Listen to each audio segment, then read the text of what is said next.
mi fuerza, mi poder y mi tesoro quieres ser. Eres todo para mí. Joya preciosa de mi hogar, nunca te quiero abandonar. Vive en mí, Señor. Eres mi fuerza, mi poder y mi tesoro quieres ser. Eres todo. A mi querido hermano, amigo, a quien amo mucho, mi hermano Alberto Hernández Nieto, allá en San Cristóbal, Venezuela, que pueda estar activando su micrófono, dirigiéndonos el mensaje en esta noche. Buenas noches, hermanos. Qué privilegio y qué gusto estar aquí en esta sala, donde hay tanta gente que quiero mucho. Y qué bonito es terminar el día así, cantando alabanzas, expresando nuestra fe y escuchando la palabra. Yo creo que no hay mejor manera de terminar el día que así. Y no hay mejor manera de empezarlo que esa manera también. Últimamente hemos hablado y hemos orado mucho por tormentas. Tormentas las que hubo en Centroamérica. Nosotros aquí en Venezuela tenemos unas tormentas fuertes también. Y aquí cuando uno ve que las nubes están grises, uno dice, se acerca un vendaval, un palo de agua, decimos aquí. Y a veces cuando es tenue uno dice, ese es un paso de nubes. O sea que va a pasar algo muy rápido, ¿no? Así decimos aquí. Tenemos una tormenta aquí que hace 20 años y todavía no pasa esa nube. Necesitamos seguir orando para que eso pase y tengamos tiempo de prosperidad, de amor y de progreso como antes, ¿no? Pero yo quiero usar esas notas sobre esos pensamientos de las tormentas hoy, ya que son conceptos que necesitamos recordar de vez en cuando, por no decir que recordar siempre. En Mateo capítulo 7, al final del Sermón del Monte, el Señor dice, todo aquel que oye mi palabra y la practica, le compararé a un hombre prudente que edificó su casa sobre la roca. Dice que descendió lluvia, soplaron vientos, vinieron ríos, golpearon esa casa y no cayó, porque estaba fundada sobre la roca. Pero el que escucha la palabra y no la pone en práctica, le compararé a un hombre insensato que edificó su casa sobre la arena y bueno, ustedes saben, fue grande su ruina después que fue golpeada, ¿no? O sea, lo que quiere decir es que las tormentas dan al que escucha la palabra y la practica y al que no la practica. O sea, a todo el mundo le vienen las tormentas en la vida. ¿Okay? Cuando llueve, no llueve por aquí porque este está bien y el otro no, llueve para todos igual. Luego, en Marco, el Evangelio según Marco, en el capítulo 4 y 5, aquí se nos enseña sobre diversas tormentas. Y nosotros nos enseña que podemos con su ayuda calmar las tormentas de la vida. Y quiero contar ahora 4 historias que notan el poder y la presencia de Dios en nuestras vidas. Haremos aplicaciones sobre esas historias para ver cómo para calmar las tormentas en nuestras vidas. La primera está en Marcos capítulo 4, comenzando desde el versículo 31. Si puede acceder a una Biblia, vamos a leer Marcos capítulo 4 desde el versículo 31. Dice así: aquel día, cuando llegó la noche, les dijo, pasemos al otro lado, y despidiendo a la multitud, lo tomaron como estaba en la barca, y había también con él otras barcas. Pero se levantó una gran tempestad de viento y echaba las olas en la barca, de tal manera que se anegaba. Como dice, las tormentas suceden de repente. Si no hubiera habido buen tiempo, ellos no se aventurarían a andar en el mar o en el lago. ¿Okay? Pero las tormentas suceden de repente y, como dije hace un rato, le sucede a todos. También las tormentas en la vida. Hay tranquilidad, entonces de repente estamos en medio de un mar tempestuoso. Esto pasaba allá en el mar de Galilea muy a menudo. Había fuertes vientos calurosos que luego se apresuran a caer sobre las empinadas montañas de allá en Galilea, ¿no? En este relato todo está tranquilo y antes de que usted se dé cuenta, una tormenta está en marcha. Los barcos pequeños a menudo son tomados por sorpresa en el medio del lago. En la versión Reina Valera dice una gran tormenta, pero la nueva versión internacional dice una tempestad furiosa. Y la nueva traducción viviente dice una tormenta feroz. Pero en la narrativa, lo que dice, Mateo dice que era una tempestad. ¿Okay? No solo una ráfaga de viento, sino una tormenta de vida de proporciones amenazantes. El barco empieza a llenarse de agua, los apóstoles, que eran gente de mar, muchos de ellos, que no eran novicios en ese arte, que habían navegado desde su niñez, ellos saben lo que se debería hacer, pero también saben lo que podría pasar, lo que iba a pasar si la tormenta no rebaja en su fuerza. En su miedo, en el pánico del momento, en sus esfuerzos por mantener el barco a flote, de impedir que se volteara, ellos al parecer olvidaron que Jesús estaba durmiendo en la popa, en la parte de atrás de la barca.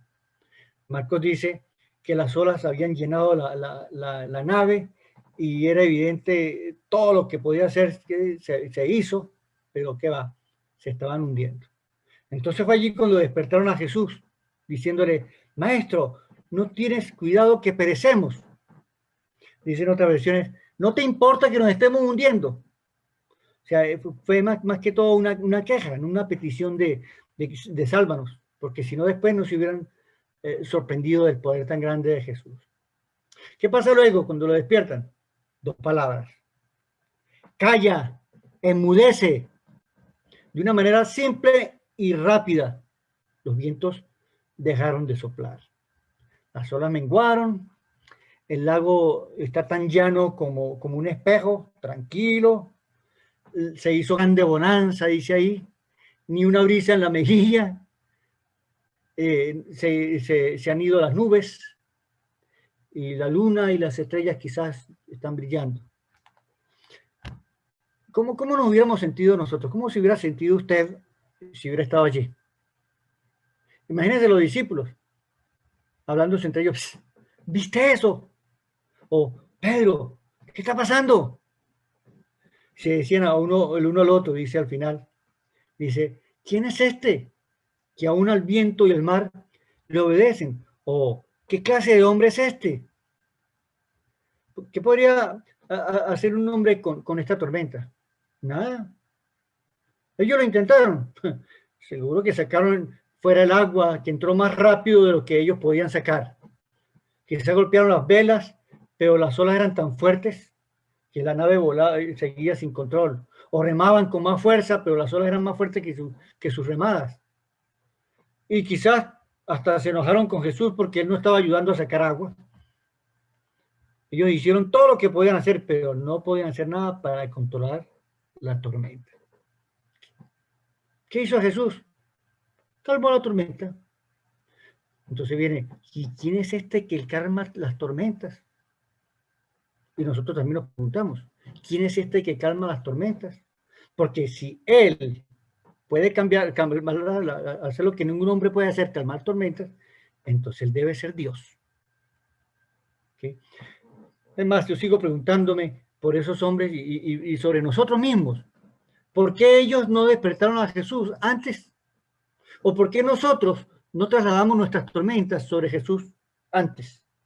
Si Jesús puede calmar la tormenta en el mar de Galilea, Él puede calmar las tormentas en nuestras vidas hoy.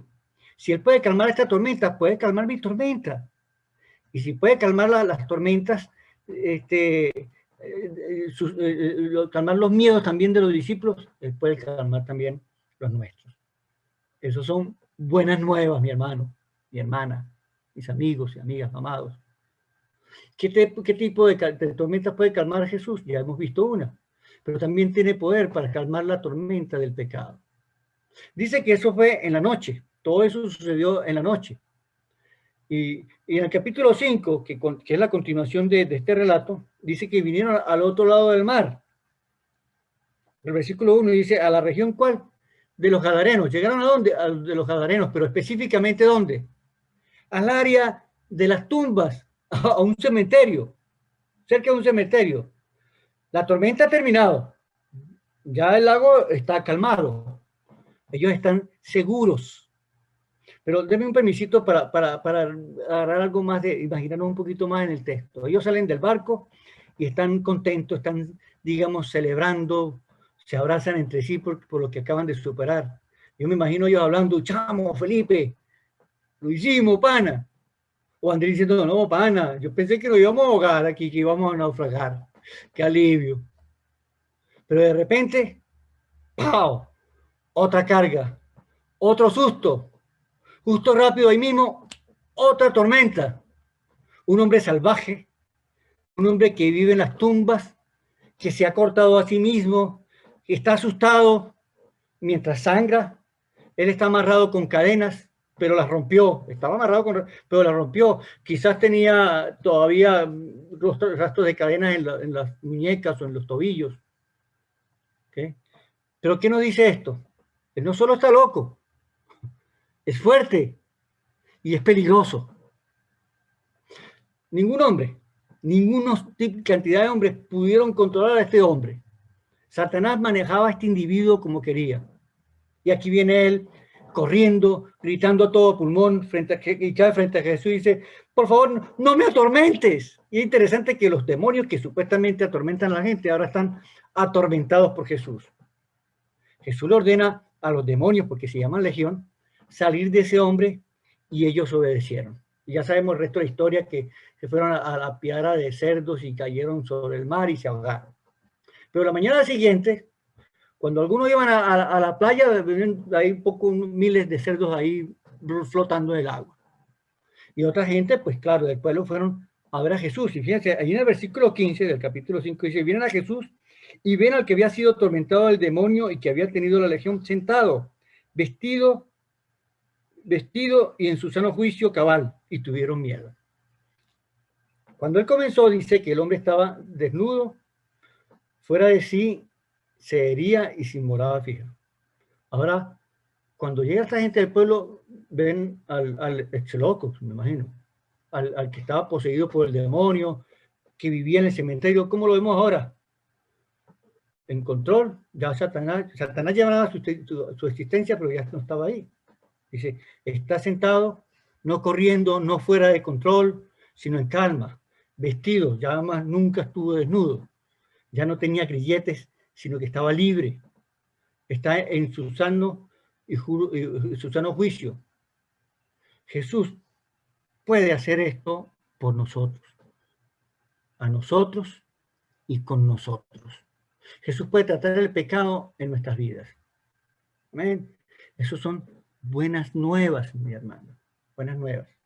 Note una cosa más ahí mismo en el texto. Al final del versículo 15 dice, y tuvieron miedo. ¿Qué clase de hombre es este? Y uno puede preguntar, bueno, ¿qué pudieron hacer ellos por ese poseído por Satanás que tenía la vida arruinada? Pecador. Ah, absolutamente nada. Lo intentaron, seguro.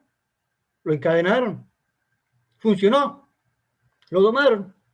No. Ningún hombre lo podía hacer. Jesús lo hizo. Ningún hombre puede dominar a Satanás. Y toda la Biblia, especialmente el Antiguo Testamento, acerca del fracaso de la humanidad en tratar con el pecado y con Satanás en sus vidas. Fíjense que en Romanos capítulo 8 dice, ahora ninguna condenación hay para los que están en Cristo Jesús, los que no andan conforme a la carne, sino conforme al Espíritu.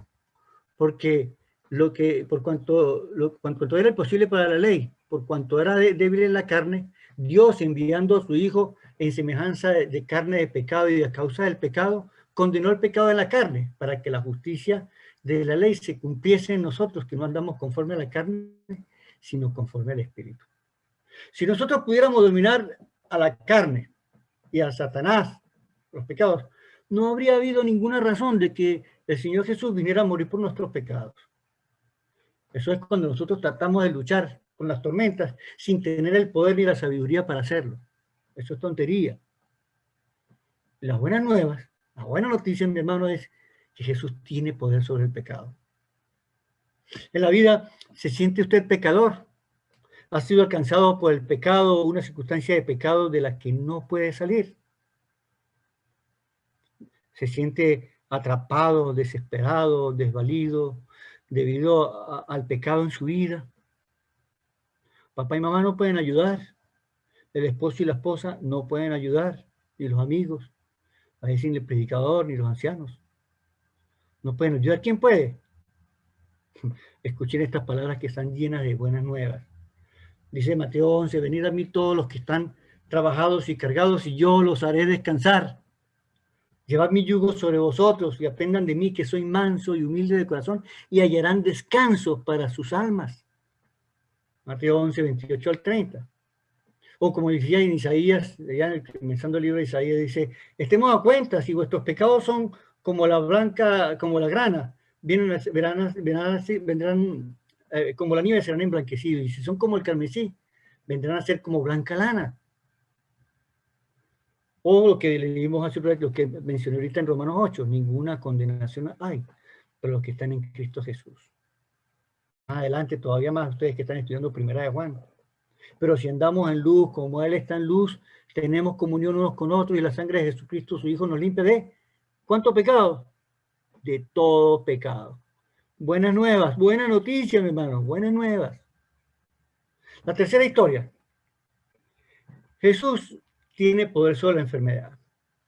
Mira la narrativa aquí desde el versículo 21. Pasando otra vez Jesús en una barca a la otra orilla, se reunió alrededor de él una gran multitud, y él estaba junto al mar. Y vino uno de los principales de la sinagoga llamado Jairo, y luego que le vio, se postró a sus pies y le rogaba mucho, diciendo, mi hija está agonizando, ven y pon las manos sobre ella para que sea salva y vivirá. Fue pues Jesús con él. Fíjense, las personas están allí, muchos apretan a Jesús, una muchedumbre se había reunido. Enfermos, poseídos por el demonio, otros hambrientos física y espiritualmente. ¿Okay? Pero noten aquí la posición de este señor. ¿Okay? Una de esas personas que estaban buscando a Jesús era Jairo, el principal de la sinagoga, aparente rival de Jesús, o Jesús era un rival para ellos. Su hija está muriendo en casa. Cuando es mi hijo el que está enfermo, cuando es mi hijo el que sufre, cuando soy mi familia la que está en desgracia, la cosa es diferente. Aquí Jairo olvidó de orgullo, olvidó de todo y cae a los pies de Jesús. Él, suplicándole, él le implora, ora al Señor. Está tan desesperado y Jesús dice, yo iré contigo. Y Jesús va a la cabeza de las personas que iban hacia la casa de Jairo. Pero antes de que ellos han recurrido, no ido muy lejos, pues, en la presión de la muchedumbre, encontramos a alguien más en necesidad. Alguien más experimentando una tormenta. Mira el versículo 25. Pero una mujer que hacía 12 años padecía de flujo de sangre y había sufrido mucho de muchos médicos y gastado todo lo que tenía y nada aprovechaba. Antes le iba peor. Cuando oyó hablar de Jesús, vino por detrás y tocó su manto. Ya vamos a hablar de eso. ¿Okay? Una mujer con su propia tormenta. ¿Cuál es su tormenta? Está sangrando, una hemorragia, lo que algunos llamarían hoy endometriosis avanzada. Ella ha sufrido durante 12 años. ¿Ha ido a los médicos? Claro que ha ido. ¿Se ha gastado todo el dinero? ¿Ha mejorado? No, está peor. Con una fe desesperada ella dice, uy, si apenas tocara el borde de su manto, seré libre de mi azote. Y toca el borde de su túnica. Y en el versículo 29 dice, enseguida la fuente de su sangre se detuvo y ella quedó libre de ese sufrimiento. Ahora, ¿pudieron los hombres hacer algo por su padecimiento de 12 años, su dolor de 12 años? No. Si Jesús hizo lo que el hombre no pudo hacer, él tiene que ser Dios. Jesús tiene el poder sobre la enfermedad. Buenas nuevas. Ya vamos a la naturaleza, el pecado y ahora la enfermedad. Pero nos habíamos olvidado de Jairo, lo damos por allá tirado. Habíamos olvidado a Jairo y el poder de Jesús sobre la muerte. ¿Qué supone usted que Jairo estaba pensando? ¿Se imagina si se puso impaciente? Algunas veces nos hemos puesto impacientes con Dios. No sé tú, pero yo sé que yo sí. Nosotros debemos entender que el tiempo de Dios es perfecto. No solamente decirlo y escucharlo y repetirlo, sino entenderlo. Mire, Dios, Jesús nunca está deprisa. Él sabe lo que está haciendo. Su cronómetro siempre trabaja y trabaja a nuestro beneficio. Amén. Necesitamos aprender a vivir permitiendo que Dios haga el trabajo conmigo, contigo. Es probable que Jairo hubiera dicho, por favor, date prisa, mi niña se está muriendo, por favor. Entonces en el versículo 35, miren, dice, mientras él aún hablaba, vinieron de la casa del principal de la sinagoga diciendo, tu hija ha muerto. Ya no molestes, ¿para qué molestas al maestro? El Señor le dice, bueno, Jairo, yo no puedo vivir ya con esto, me imagino ya esto, si no, no hubiéramos detenido. La vieja esa. ¿Qué dijo Jesús aquí? Jesús dijo, no temas, solo cree. Jairo solo tiene fe, una fe desesperada como la que tuvo la mujer de allá con el flujo de sangre. Lo que algunos dirían un disparate de fe. Cuando ellos entran a la casa, la madre está en la habitación con esa chica. Jesús entra con Jairo y sus 3 discípulos, Pedro, Jacobo y Juan, y echó a todos los demás. Fuera de aquí, todos los demás. A los demás les pide salir. Jesús toma de la mano a la niña y le dice en arameo, Talita Cumi, que traducido es niña, a ti te digo, levántate. Luego la niña se levantó y andaba. ¿Viste lo que dice la Biblia? Inmediatamente. No dice despacio, no dice gradualmente. Le volvió el color a la mejilla y ella se paró derecha y caminó alrededor y Jesús dice, denle de comer. Entonces pregunta, ¿cómo podría un hombre hacer algo por ella? ¿Podría algún hombre devolverle la vida a esta niña? Sabemos que no. Lo que ningún hombre puede hacer, Jesús lo hizo. Entonces Él debe ser Dios, porque solamente Dios puede dar y quitar la vida. La muerte no lo domina. Como decía Pablo allá en 1 Corintios 15, sorbida es la muerte en victoria. ¿Dónde estaba muerte tu aguijón? ¿Dónde estaba, oh sepulcro, tu victoria? Ya que el aguijón de la muerte es el pecado y el poder del pecado, la ley. Mas gracias sean dadas a Dios que nos da la victoria en medio de todas esas cosas. Dice, en medio y por medio de nuestro Señor Jesucristo. Así que, hermanos míos, amados, estad firmes y constantes, creciendo en la obra del Señor siempre, sabiendo que vuestro trabajo en el Señor no es en vano. Hermanos, miren, Jesús levantó a la hija de Jairo. Unos meses después levantó a Lázaro. Él mismo se levantó de la muerte y un día nos va a levantar a todos nosotros y todos nuestros hermanos que han partido por el COVID. Jesús tiene poder sobre la muerte. Y eso son buenas nuevas, buenas noticias. Hagamos unas aplicaciones sobre esto, hermanos, de estas narraciones bíblicas. La primera es que debemos llevar nuestras tormentas a Dios. Algunas tormentas a veces no son calmadas. Y la tercera es que tenemos que hacer lo que Jesús manda. ¿Cuántos aquí quizás están enfrentando una tormenta ahora mismo? ¿Cuántos de nosotros siente que nuestra nave se está hundiendo? ¿Cuántos de nosotros tiene ese vacío, un sentimiento de temor en el hoyo de nuestro estómago? Necesitamos a veces ser honestos con nosotros mismos. ¿Alguna vez te causa temor? ¿Estás asustado sobre la salud? Y a veces sí. Aquí tenemos a 8 metros de mi casa, dos vecinos, 2 casas seguidas, las 2 familias con COVID. Estoy pidiendo al Señor que no estornude muy fuerte.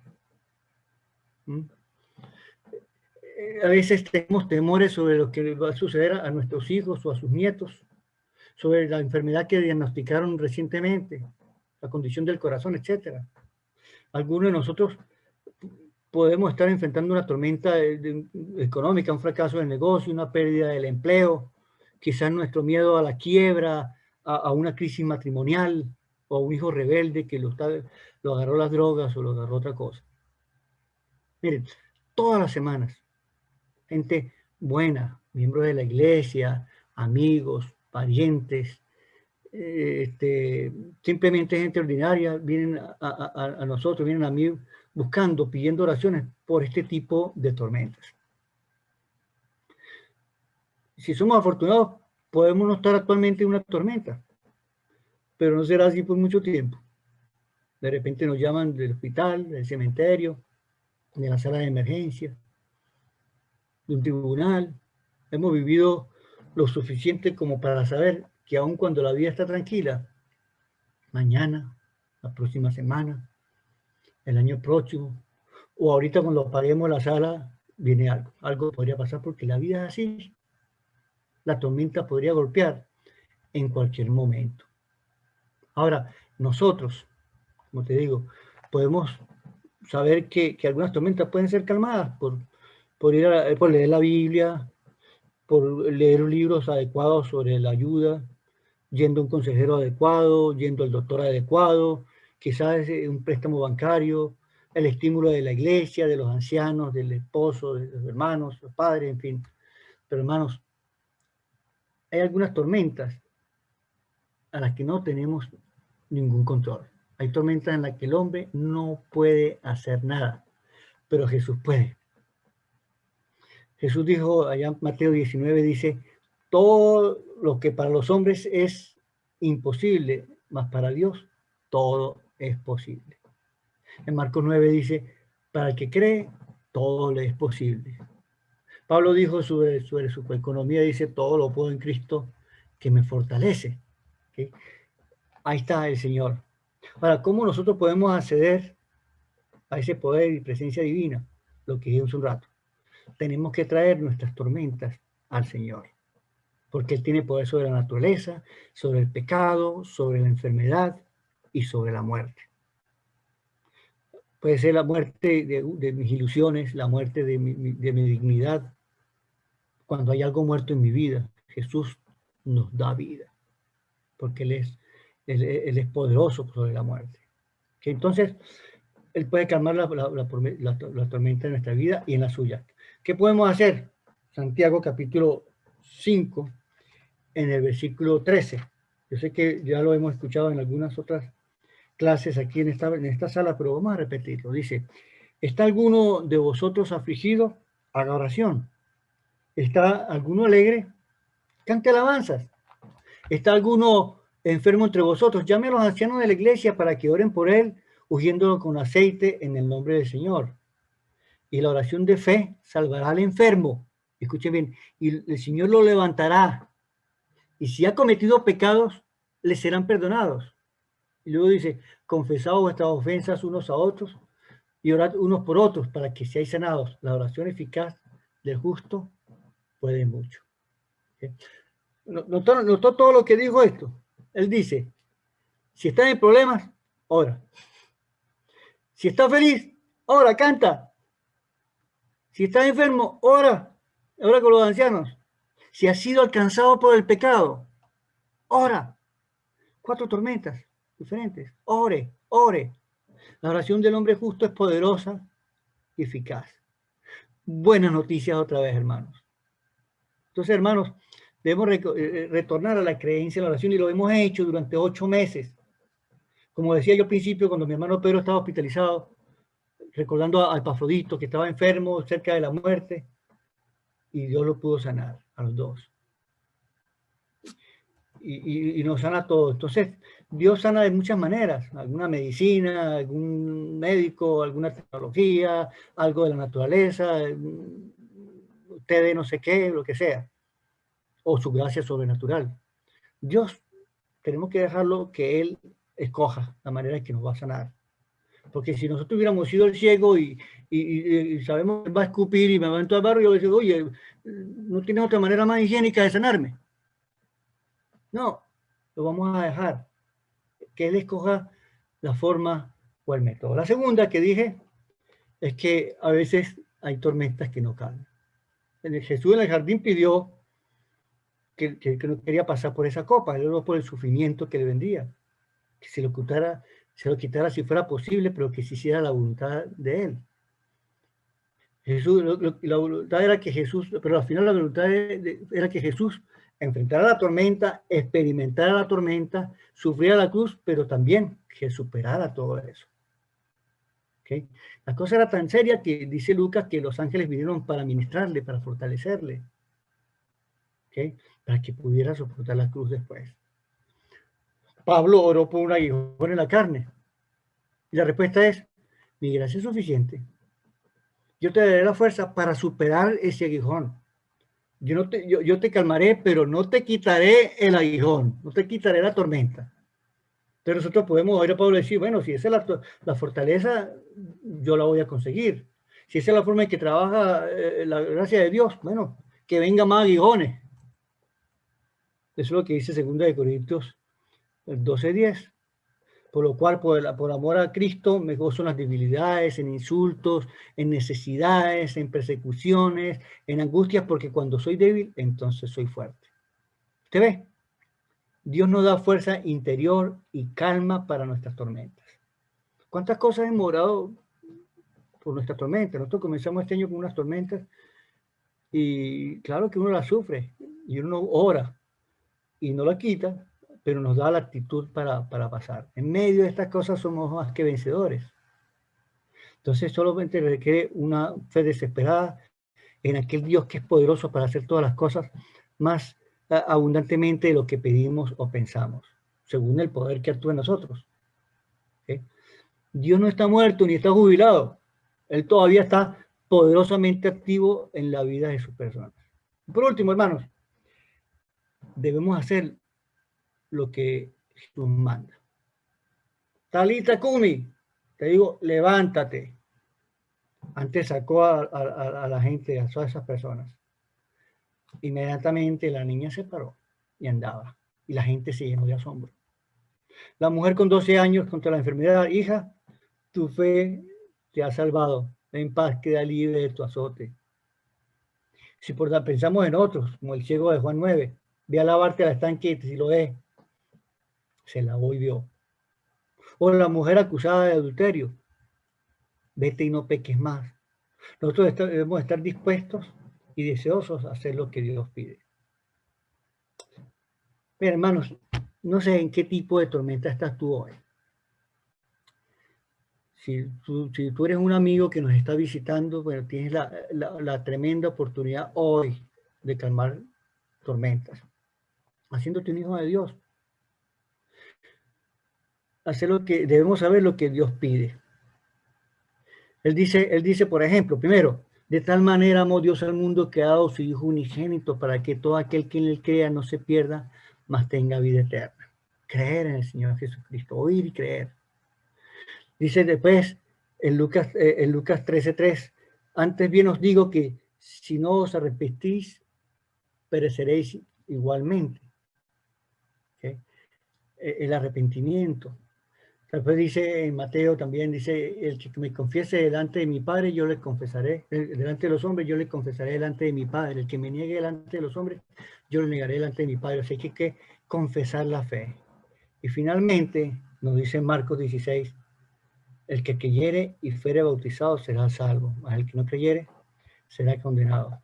Por eso es que Pablo dice que nosotros todos somos hijos de Dios por la fe en Cristo Jesús, porque todos los que habéis sido bautizados en Cristo Jesús, de Cristo estáis revestidos.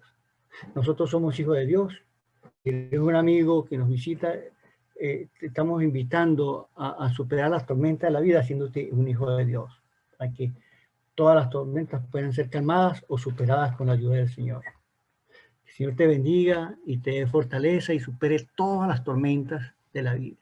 Somos gente de fe y este espacio lo ha demostrado. Que el Señor los bendiga y nos bendiga a todos. Vamos a orar. Busca primero